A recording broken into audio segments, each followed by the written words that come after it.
Hey guys, Steve the Amateur Historian here. I'm actually out doing a video on a particular thing I'm really excited about. I'm not going to tell you because I don't know if I'm posting this video first or that one, and I don't want to spoil the surprise, but I'm in the West Hills. It's cold. I mean, it's cool. I'm wearing shorts because I wasn't thinking about the fact that I was going to be up in the hills and it was going to be a lot cooler than it is in the valley. And as I was walking up here doing some videoing back that way, I noticed this.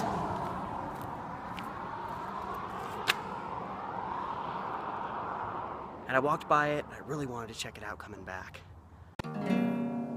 Steve the Amateur Historian.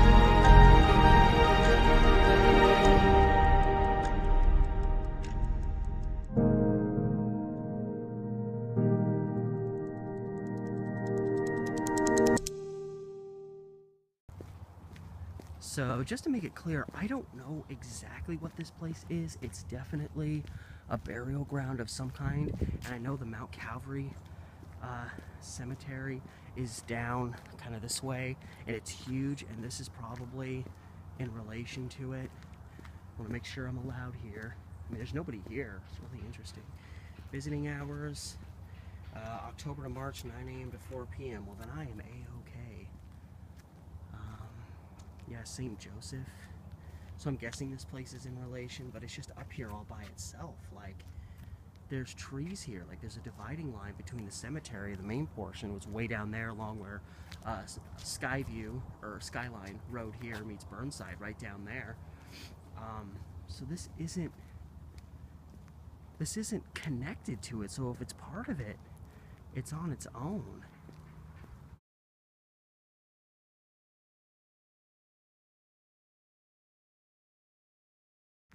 Wondering if there's any particular prominence to this place compared to others. Like, what's the difference? If there's any, like, here's some Kennedys. I doubt they're, you know, related to the Kennedys, but yeah, I'm just wondering if there's people of, like, great prominence here, or if these are people that were of a certain faith and so they're up here. Like, I don't know. And then there's these markers, like, this just goes around. I'm very interested. Moss.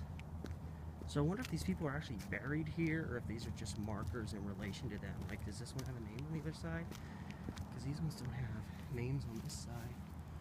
Yeah, this one doesn't have any name or information on it, but this one does.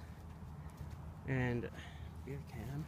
So this is just a bench to sit on and look at the view. God, look at that. Oh, yeah, we're looking like further up north into the West Hills, and then that's Washington way over in the distance. But look at the color change. I mean, it is fall now, and the color changes are spectacular. There's St. Joseph.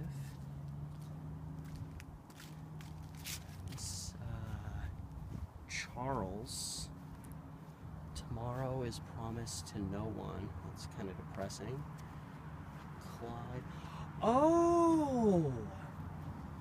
Clive Charles. I know who this is. This, yeah, I remember it was really unexpected when he died. He was only 52. This actually, yeah, this kind of hits me. Clive Charles was the coach of the women's soccer team at the University of Portland, which I attended.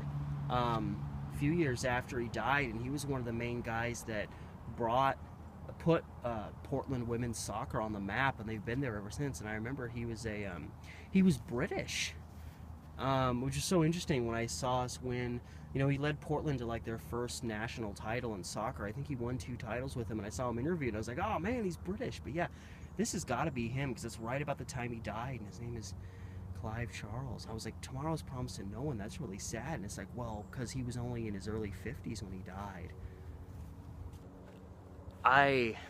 Because I was thinking to myself when I walked in here, like, I wonder if there's anybody I'll recognize of historical prominence. And I recognized a guy who coached soccer at the college I went to. Wow.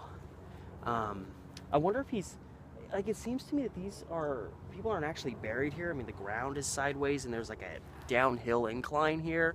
They're probably buried in here, just they have extra plaques out here. And there's some that just, they don't have any information on them. Like, does this have Harder? Beloved mother and adored friend. Yeah, I don't recognize that name. I mean, obviously there's going to be a lot of people I don't recognize. This one doesn't have anything. And this one, like, it's like they've just started putting information on it. So, you know, obviously a lot of these are your normal gravestones. You got these markers here on the fringes. And then you've got this big thing. Humberston is not a name that's ringing a bell to me. You'd think with something this impressive, I would know who they were. And there's these 2 markers here. The family of Russell, Donald, and Anna Marie. So I'm guessing they were the Humberstons. Russell Humberson, Anna Marie. That does not sound familiar to me. I'll be seeing. That's one of my mom's favorite songs.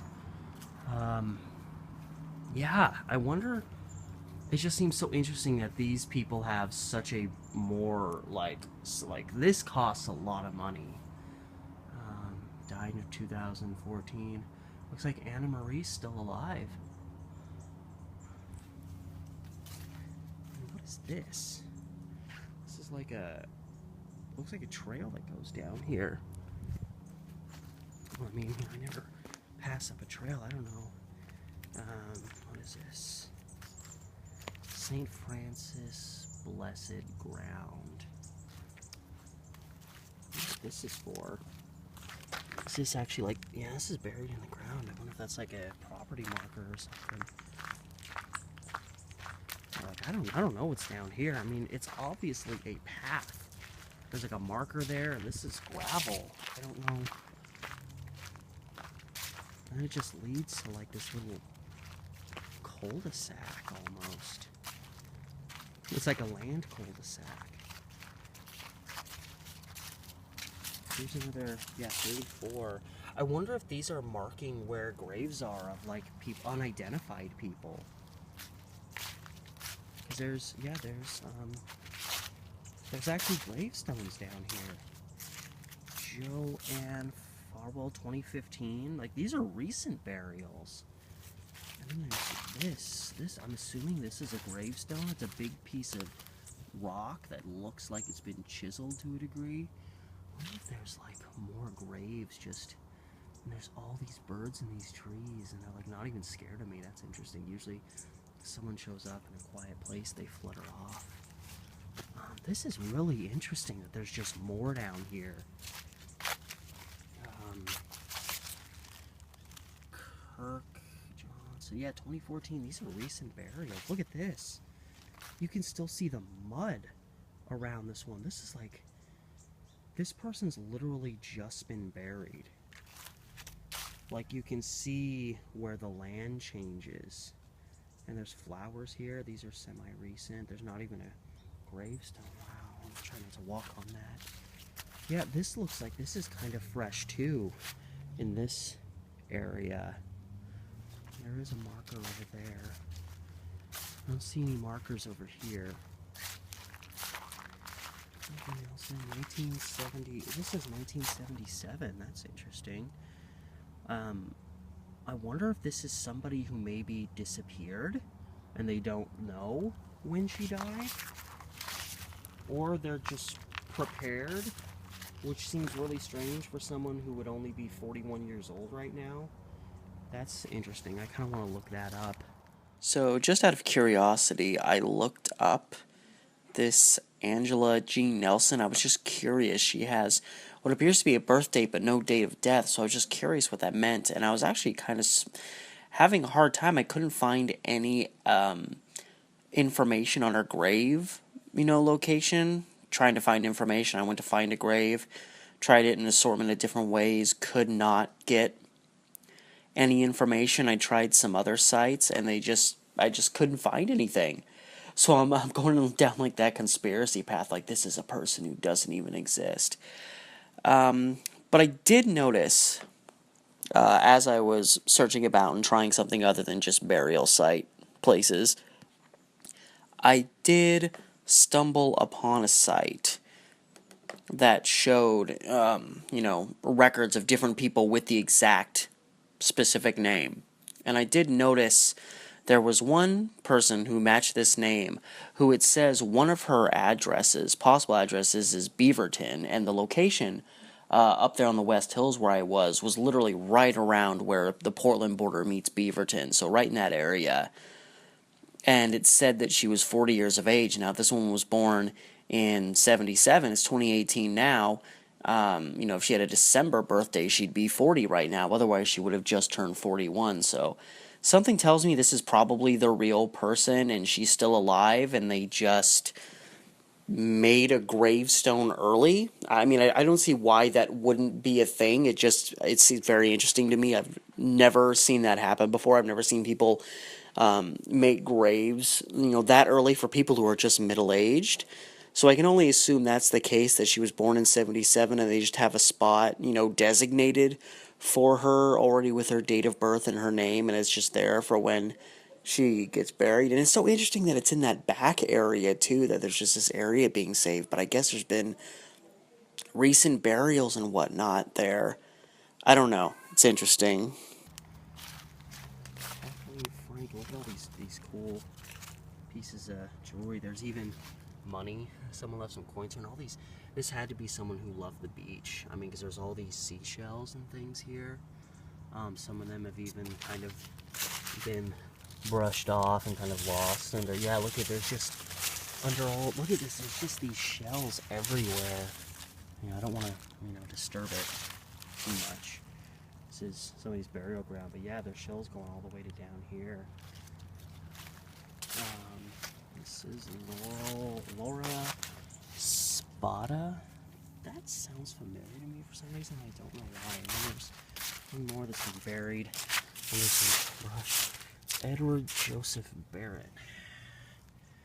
Yeah, it's so interesting that these are just down here. That's so... yeah, and all these shells, people are obviously regularly bringing this woman's shells. She must have been a lover of the beach or someone who just collected shells. And it almost looks like it goes on, but if it does, it looks pretty treacherous. I'm going to turn around and head back. But this is really, really, I don't want to say cool because, you're talking about people whose lives have ended, but just very interesting. I thought it was just all going to be the stuff that was up here. And then I got led down here, and it's interesting. It's like crooked ground. There's a few just random sporadic graves down here from way up here. It's really interesting. There's another one of those markers. I'm really wondering what those markers are for. I need to figure out more about this place and see what all this is. And I really wanted to see if I could find, if it's not over there, because it doesn't seem like people would be actually buried over there. I really wanted to see if I could find Clive Charles' actual gravestone, but so many of these are covered with leaves and stuff. It would take me a little bit too long. It's interesting how many people are buried through here. And it's starting to rain. I can feel it raining, so I need to get out of here with my camera and myself.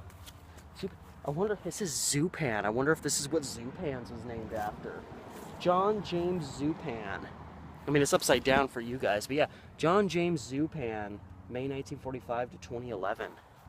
That'd be interesting if that, I mean, Zupan, it could be just about anybody. But yeah, I'm not. Waylon, yeah, I don't think I'm going to be able to find, I mean, unless that is, that bench over there is his burial site. If it is, that is so cool. that his burial site is essentially a bench to look off into the beauty of the West Hills. I mean, this is a guy that obviously loves sports, loved being outside. You can look at this. This is kind of a fresh burial too. Or, you know, land recently put back. But yeah, that is so cool. I mean, for a guy that obviously loved being outdoors and loved sports, I'm sure he would have been super satisfied with that being a representation of his life. Bench with a beautiful view of the Pacific Northwest. Anyway, I got more out of that than I was expecting. I really just thought I'd be doing a little circle around, might not even do the video, but there was just enough really cool stuff there. And that little extension piece, that little trail you go down to those kind of secluded hidden graves was really unexpected. But anyway, guys, it's starting to sprinkle and I gotta get out of here. So till next time, guys, from presumably it's like St. Francis I'm seeing a lot, I think it said.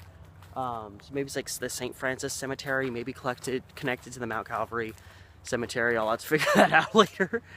But till next time, from this site, West Hills along Skyline Boulevard, this has been Steve the Amateur Historian, and I'll see you next time.